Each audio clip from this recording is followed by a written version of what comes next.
बिस्मिल्लाहिर्रहमानिर्रहीम अस्सलाम वालेकुम। अज असां हिन क्लास में एक पैराग्राफ जे मुतलिक़ सिखंदासूं त पैराग्राफ कीअं लिखियो वञे थो, उन्ही पैराग्राफ के लिखण में असां कहिड़ा सेंटेंस यूज़ कंदाऊं ऐं हिकु पैराग्राफ के लिखण में कुल केतिरा वर्ड इस्तेमालु कबा आहिनि। इहो सभु कुझु डिटेल में सिखंदासूं, लेकिन इन खां पहिरीं असां वटि हिते ॿ पैराग्राफ ॾिनल आहिनि जंहिंमें अव्हांखे इहो ॿुधाइणो आहे त कहिड़ो पैराग्राफ सही आहे। त हाणे असां ॿिन्ही पैराग्राफनि खे पढ़ंदाऊं। उमेद त अव्हां ॿई पैराग्राफ पढ़े वरिता हूंदा। जेकॾहिं तव्हां ॿई पैराग्राफ पढ़े वरिता आहिनि त हिते जेको असांजो पहिरियों पैराग्राफ आहे उहो सही आहे ऐं जॾहिं त ॿियो पैराग्राफ असांजो ग़लति आहे। इन जो कारण इहो आहे त असांजो जेको पहिरियों पैराग्राफ आहे उन में जेका बि ॻाल्हि कयल आहे उहो हिकु ई मौज़ू ते कयल आहे। जीअं त हिते जेको आहे सो my mother is very busy person. हाणे बाक़ी जेका बि ॻाल्हि कयल आहे उहो इन जी वज़ाहत कंदी आहे त मुंहिंजी वालिदा तमामु बिज़ी हूंदी आहे। ठीकु इन हिसाब सां जेकॾहिं तव्हां ॿिए पैराग्राफ न ॾिसंदा त हिन पैराग्राफ में हर सेंटेंस पहिरें सेंटेंस खां मुख़्तलिफ़ आहे। चवण जो मतिलबु इहो थियो त ॿिए पैराग्राफ में जेका बि ॻाल्हि कयल आहे सा हिकु मौज़ू ते नाहे। असां तव्हांखे हीअ ॿ पैराग्राफ इन लाइ ॾिना ताकी अव्हां जो इहो कॉन्सेप्ट क्लियर थी वञे त पैराग्राफ में जेका बि ॻाल्हि कबी आहे उहा हिकु ई मौज़ू ते हूंदी आहे, जेको असांजो टॉपिक सेंटेंस हूंदो आहे। बाक़ी जेका बि असां पैराग्राफ में ॻाल्हि वज़ाहत कंदा आहियूं उहो सॼे टॉपिक ते ई डिपेंड कंदो आहे। उहो कीअं कंदो आहे, उहो छा हूंदो आहे, चलो स्टार्ट कंदा आहियूं। लेकिन इन खां पहिरीं असां तव्हांखे इहो चवंदासूं त महिरबानी करे असांजे इन चैनल खे सब्सक्राइब करो, साथ ई बेल आइकन जे बटण ते क्लिक करियो ताकी अव्हांखे असांजी नेक्स्ट अचण वारी वीडियो जो नोटिफिकेशन मिली सघे ऐं हिन वीडियो खे लाज़मी लाइक करे छॾिजो। पैराग्राफ की जो मतिलबु इहो आहे त असांजो जेको बि पैराग्राफ हिकु लिखियलु हूंदो आहे उन पैराग्राफ में कहिड़ी की यूज़ कई वञे थी, उहो पैराग्राफ छा ते डिपेंड कंदो आहे, कहिड़े बेस ते ठहियलु हूंदो आहे। जॾहिं असीं को बि पैराग्राफ पढ़ंदा आहियूं या वरी को बि पैराग्राफ हिकु लिखंदा आहियूं त उन पैराग्राफ में 3 तरह जा सेंटेंस यूज़ कया वञनि था। जेको नंबर 1 आहे उन में आहे टॉपिक सेंटेंस।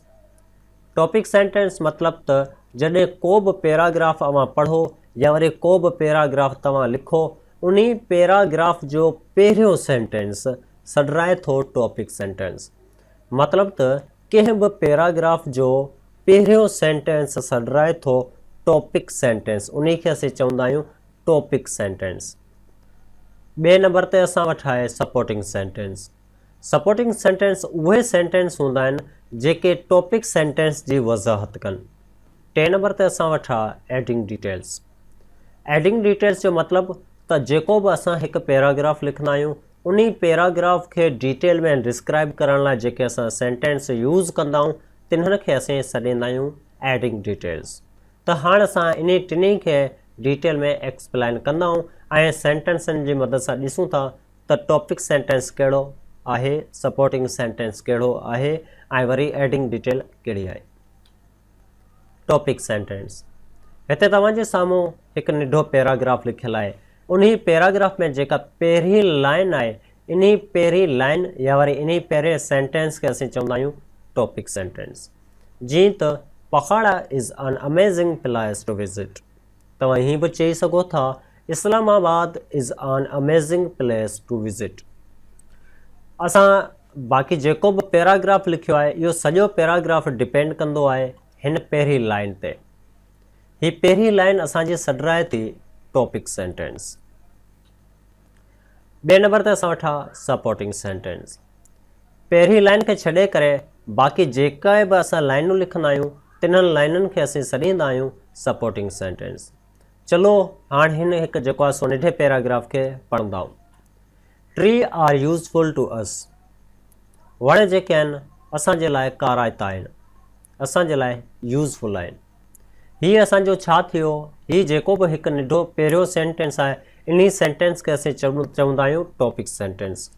हाणे जेके बि असां हिते ॿिया सेंटेंस यूज़ कया आहिनि इहे सभई सेंटेंस हिन पहिरें सेंटेंस जी वज़ाहत कनि पिया, हिन पहिरें सेंटेंस जे रिलेटेड आहिनि।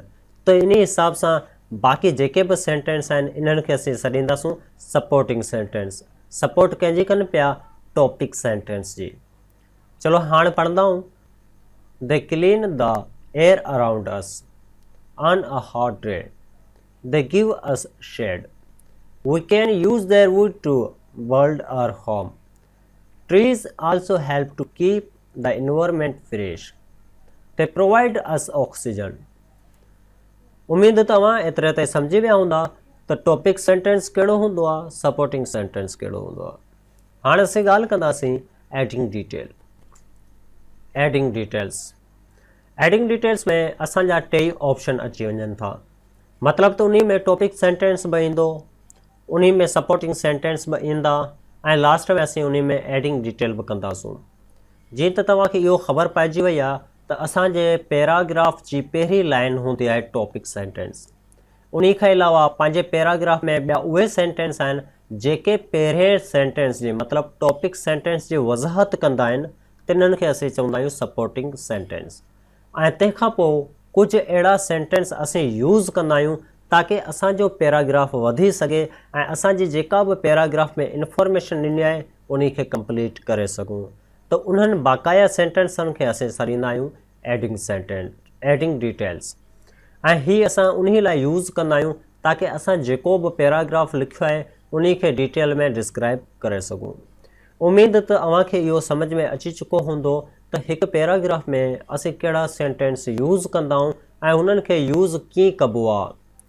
उमेद कंदा आहियूं त अव्हांखे हीअ क्लास पसंदि आई हूंदी ऐं अॼु असां हिन क्लास में इहो सिखियोसीं त हिकु पैराग्राफ में कहिड़ा सेंटेंस इस्तेमालु कबा आहिनि ऐं उन्हनि सेंटेंसनि खे इस्तेमालु करण जो कारण कहिड़ो आहे, उन्हनि सेंटेंसनि खे इस्तेमालु करण जो फ़ाइदो कहिड़ो आहे ऐं उन्हनि सेंटेंसनि खे असां कीअं तरीक़ेकार सां यूज़ करे सघूं था।